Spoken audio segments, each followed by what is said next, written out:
Kuih apam nasi. Nak tahu macam mana Mak Teh sediakannya? Jom Mak Teh tunjuk cara.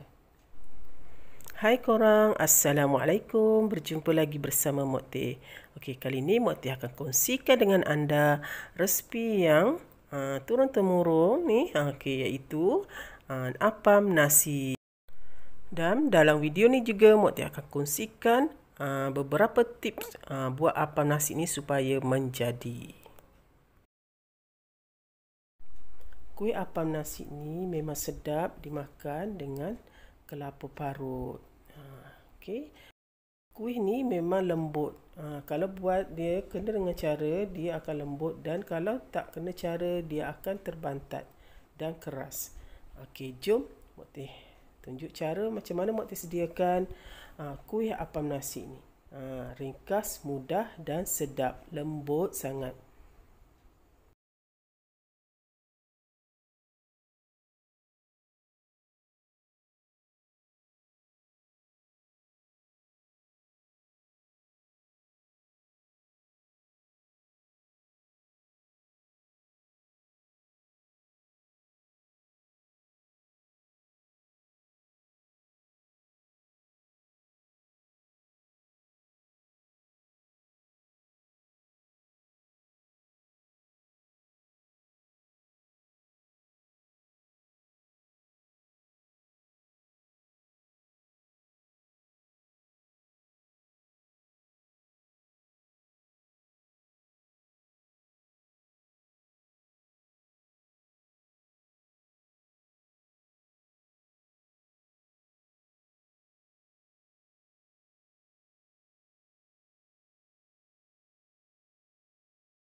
Baik, nampak tak?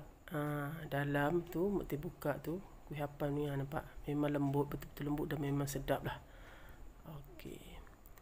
Mula-mula Mak Teh sediakan untuk buat kelapa parut dia dulu. Okey, kelapa parut ni senang je. Kelapa parut tu pastikan kelapa diambil yang warna putih saja. Okey.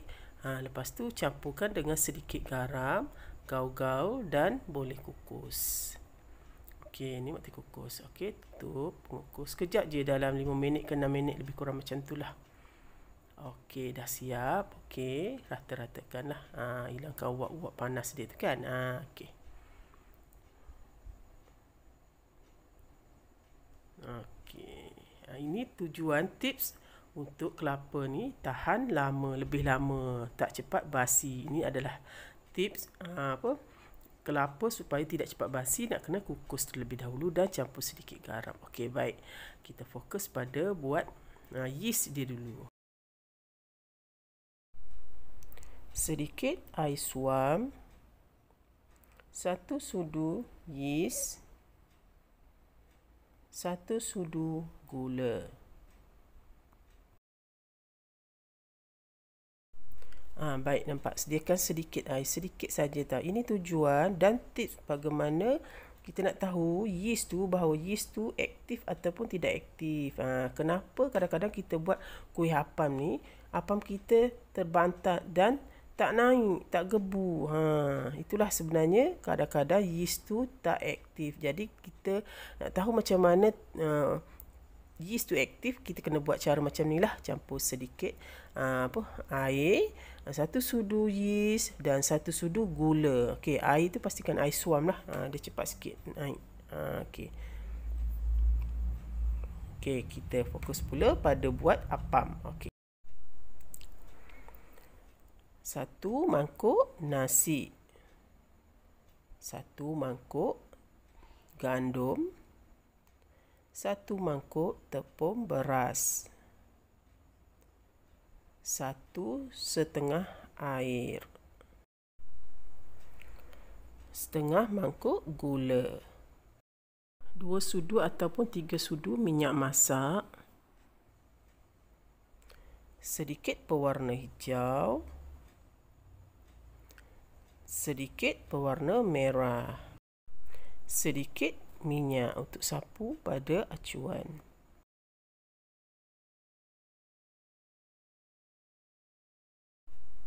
Baik, ini adalah satu mangkuk nasi. Okey, Mak Tin bagi tahu kalau guna sukatan, contoh sukatan mangkuk ni kan, guna sukatan ni sukatan yang sama macam nak sukat nasi ke, gandum ke, tepung gandum ke, air ke, tak kira lah anda nak buat dalam cawan macam mana ke, mangkuk macam mana, pastikan guna mangkuk yang sama. Tak perlu nak tanya berapa liter, berapa gram, okey. Guna mangkuk yang sama, sukatan yang sama, okey. Okey, mula-mula Mak Tin masukkan nasi, satu mangkuk nasi dalam bekas tu. Okey, ni satu mangkuk gandum. Okey, sukat dengan sukatan yang sama. Cuma bahan-bahan berbeza tapi kita guna mangkuk yang sama. Okey, baru adunan yang kita buat tu menepati ukuran lah apa yang kita nak. Okey. Okey, lepas tu Mak Tin akan masukkan tepung beras pula. Okey, tepung beras pun sama, guna mangkuk yang sama. Okey, jadi tak ada beza lah kalau anda guna cawan anda tu sukatan dia macam mana, banyak macam mana kan, guna cawan yang sama. Okey, lepas tu masukkan satu mangkuk tepung beras.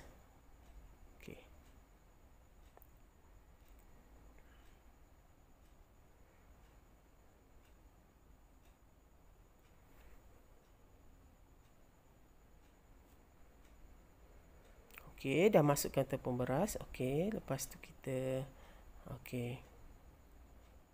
masukkan satu setengah air. Okey, ni satu mangkuk. Okey, satu mangkuk setengah air lah.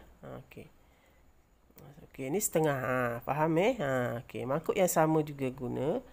Okey, masukkan. Okey, jadi satu setengah mangkuk lah yang Mak Tin gunakan tu. Okey, jelas ya. Guna mangkuk yang sama sukatan tu. Jadi tak perlu tanya berapa gram nak kena masukkan satu mangkuk tu. Sebab cawan tak sama lah apalah. Okey. Lepas tu masukkan setengah cawan gula. Terpulang gula ni terpulang, kalau nak rasa manis lebihkan lah. Kalau nak kurang manis kurangkan ya. Okey. Okey. Lepas tu kita aduk-aduk lah dan kacau sebati. Okey. Masa ni nasi Mak Tin masuk. Okey, belum blend lagi tau. Ini tujuan untuk menyenangkan proses Mak Tin blender dia nanti. Kisar dia nanti. Sebab kalau kita masuk terus dalam pengisar tu kadang-kadang penuh. Pengisar ni ada yang kecil, ada yang besar kan. Kadang-kadang kalau terlalu penuh, pengisar tu tak boleh nak dikisar. Dia tak kuat. Okey, jadi boleh merosakkan pengisar kita tu. Sebab kita masukkan adunan tu terlalu penuh. Jadi Mak Tin masukkan dulu dalam bekas. Lepas tu Mak Tin akan tuangkan ke dalam pengisar tu nanti.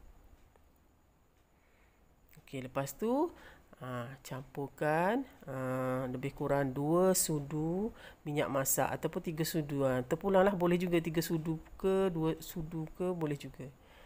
Okey. Sebab tengok pada sudu lah kalau boleh sudu yang besar tu lah Okey, lepas tu aduk-aduk rata, kacau sebati biar tercampur semua. Okey, masa ni adunan dia tu masih berketul sebab kita campurkan nasi kan. Okey, lepas tu masukkan yeast. Nampak tak yeast kita ni dah kembang tau. Kalau yeast dah kembang macam ni bermakna yeast yang kita guna tu adalah yeast yang aktif. Kalau yeast aktif macam ni, apam kita akan naik cantik. Kalau yeast kita tak aktif, dia tak ada keluar buih, itu bermakna yeast tu dah expired, dah tak boleh pakai lagi. Dia tak akan kembang. Dan apam kita memang tak menjadilah. Itu salah satu tips ya. Kena ingat ya. Okey. Okey, kacau-kacau. Lepas tu boleh kisarlah.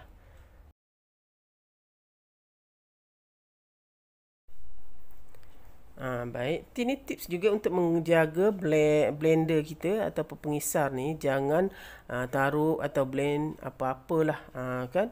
Jangan terlalu penuh. Sebab kadang-kadang blender kita ni tak kuat kalau terlalu penuh. dia ada limit dia tau. Jadi Mak Teh buat macam ni lah. Okey. Maknanya Mak Teh kisar sedikit dulu. Maknanya ni 2 kali kisar lah. Kalau 1 kali kisar memang penuh blender tak muat. Jadi Mak Teh masukkan dalam bekas dulu tadi. Okey, lepas tu tutup. Okey, kisar sehingga halus. Ini tujuan kisar ni untuk apa? Untuk menghancurkan nasi tadilah. Okey, nasi dan bahan-bahan yang kita campur tadilah. Terutamanya nasi lah, sebab nasi kan dia macam apa? Berketul kan. Okey. Okey, kisar. Okey, inilah hasilnya. Lepas dah kisar, dia dah halus. Okey, masukkan dalam bekas. Ini cara Mak Teh. Ada setengah orang dia campur teruskan dalam blend tu, pengisar. Boleh kalau buat sikit, tapi kalau penuh gitu jangan amalkanlah macam tu, sebab rosak nanti pengisar kita tak tahan lama. Okey.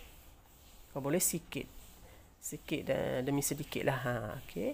Ini kali kedua Mak Teh kisar. Okey, ringkaskan. Okey, inilah adunan yang Mak Teh dah kisar tadi. Nampak? Dia dah halus lah.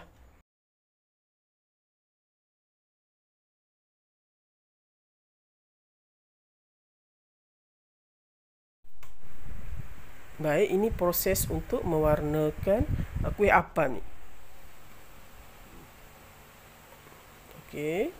Okey, Mak Teh buat 3 warna lah. Okey, jadi asingkan 3 bekas. Okey, Mak Teh buat apa? Hijau, merah dan putih. Yang putih tu tak perlu taruh pewarna apa-apalah. Dan bagikan 3 bahagian dalam mangkuk tu lah.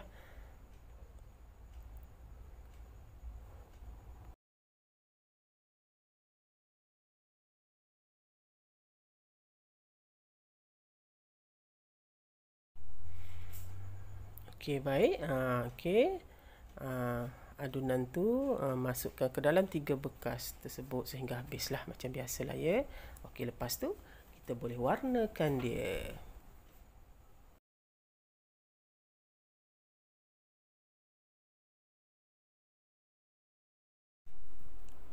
Baik, mula-mula Mak Teh masukkan pewarna hijau. Okey, kacau-kacau. Okey, sehingga tercampurlah semua ya.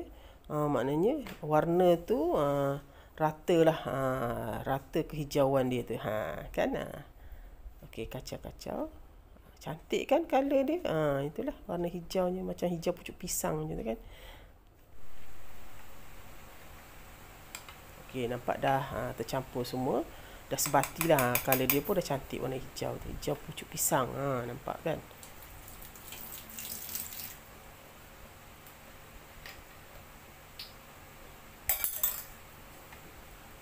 Okey, lepas tu Mak Teh akan warnakan pula dengan warna merah.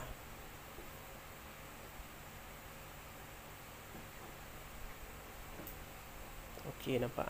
Okey, warna merah pula. Okey. Masukkan macam biasalah, kacau-kacau sehingga rata warnanya tu lah. Okey, itu macam hijau pucuk pisang, ni macam warna pink gitu kan. Okay. Merah seakan pink macam tu kan. Okay, dah warna putih tu kita tak perlu taruh apa-apalah. Biarkan macam tu je.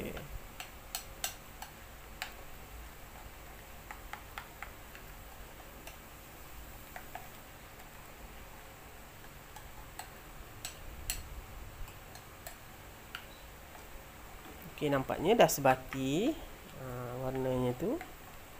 Lebih kurang macam ni. Nampak dah cantik kan.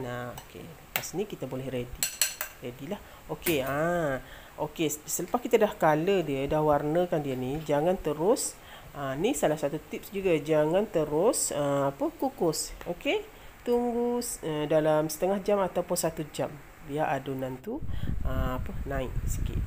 Barulah pau kita tu lembut. Nak buat pau pun nak kena ada tips, banyak tips kan. Tip nak check yeast kan, tip nak lembutkan apam ni kan. Okey, lepas tu sediakan acuan yang kecil-kecil ni lah. Okey, acuan ni kita kena minyak terlebih dahulu. Okey, ni tips juga. Itulah banyak tip nak buat apam, macam senang je kan. Tapi banyak tip yang Mak Teh kasihkan. Itulah sebab apa kadang-kadang kita buat pau ni nampak senang, mudah, tapi ada yang cakap tak jadi, terbantat lah apalah kan, tak naik cantik, tak lembut, tak gebu. Itulah tak ikut cara. Jadi Mok Teh buat video ni supaya orang yang betul-betul baru nak belajar buat appam nasi ni menjadi, insya-Allah masa dia buat proses nak appam nasi ni masa dia nak belajar. Itulah tujuan Mok Teh sebenarnya, menghasilkan video yang lebih panjang sedikit. Okey, lepas tu lumurkan dengan minyak. Okey, sedikit minyak masak. Okey, dah lumurkan semua. Kita boleh masukkan adunan yang kita dah color tadi satu persatu. Okey, Mok Teh masukkan warna hijau dulu. Masukkannya pun nak kena ambil sedikit demi sedikit. Tujuan supaya adunan yang kita masukkan tu tak keluar daripada acuan tu. Okey, sebab acuan dia tu kecil kan. Okey, nak kena hati-hatilah masa masuknya dan jangan terlalu penuh. Okey.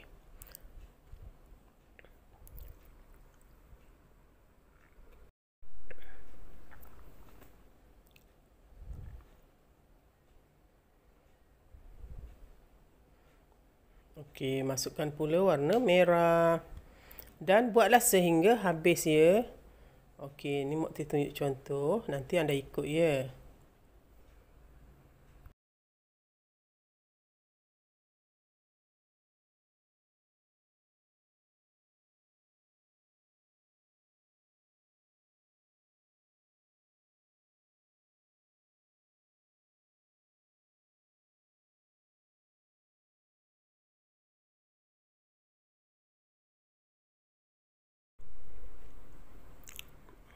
Okey, diikuti pula warna warna putih itulah.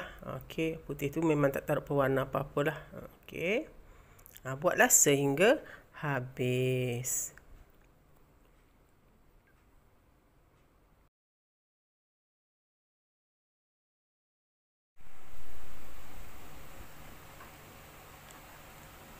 Okey, okey dah. Semua dah habis masukkan, dah boleh sedia untuk dikukus. Okey, Mok Teh masukkan dalam pengukus ni lah. Okey, susunkan. Okey.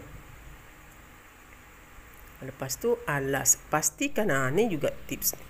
Okey, pastikan buat appam ni memang nak kena alas dengan kain. Sebab appam boleh jadi terbantat kalau kita tak alas dengan kain ni, sebab air wap tu akan menitis pada permukaan appam tu menyebabkan appam tu terbantat dan memang tak naik. Memang dia jadi keras, pejal. Itu atas pengalaman Mok Teh jugalah. Belajar daripada kesilapan dan Mok Teh kongsikan dengan anda di sini. Okey. Okey, lepas dah kukus tu dalam lebih kurang 20 minit ataupun 15 minit. Macam tu lah lebih kurang. Okey, nampak? Cantik dia naik kan? Sebab kita dah alas dengan kain tadi, dia air tidak menitis. Jadi air tidak menitis, jadi kembang cantik lah.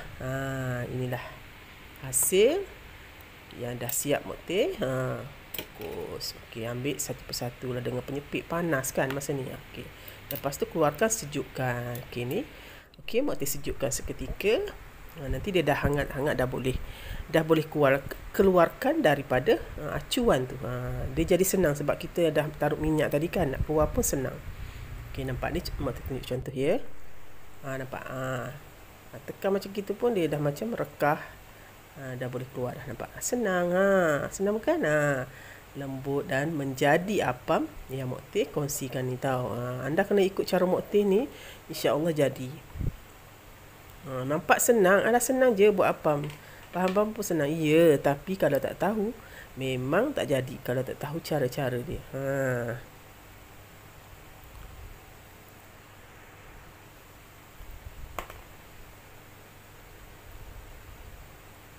Nampak?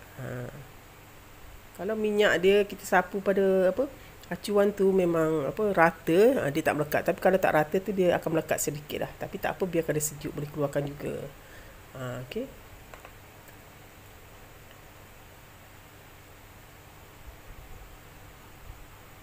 Senang kan? Tekan dengan ibu jari macam gitu je, dia dah terkeluar. Okey, dan nampak. Inilah dia appam nasi. Appam nasi ni kuih turun-temurun dari dulu kala lagi kan. Mak-mak kita dulu kan. Bangun pagi kan buat apam untuk anak-anak kan makan. Memang kenyang lah dengan apa nasi. Apa nasi pun kenyang. Nampak tak? Mok Teh tekan tu lembut tau. Memang lembut lah. Lembut. Dan ikut tip-tip yang Mok Teh kongsikan dalam tu tau. Jangan tak ikut. Takut nanti tak jadi. Nampak? Inilah hasilnya yang Mok Teh dah susun cantik dalam pinggan ni. Nampak? Warna hijau, warna merah, warna putih. Dan dengan sedikit kelapa kat sebelah tu. Menarik bukan? Okay. Lepas tu bolehlah taburkan kelapa tu di atas apam nasi kita ni. Lagi nampak menarik. Tertarik. Kan? Hiaskan dia lah. Macam kita lah nak hiaskan diri kita. Kuih pun nak hias juga. Itulah. Biar nampak cantik dan menarik. Okay.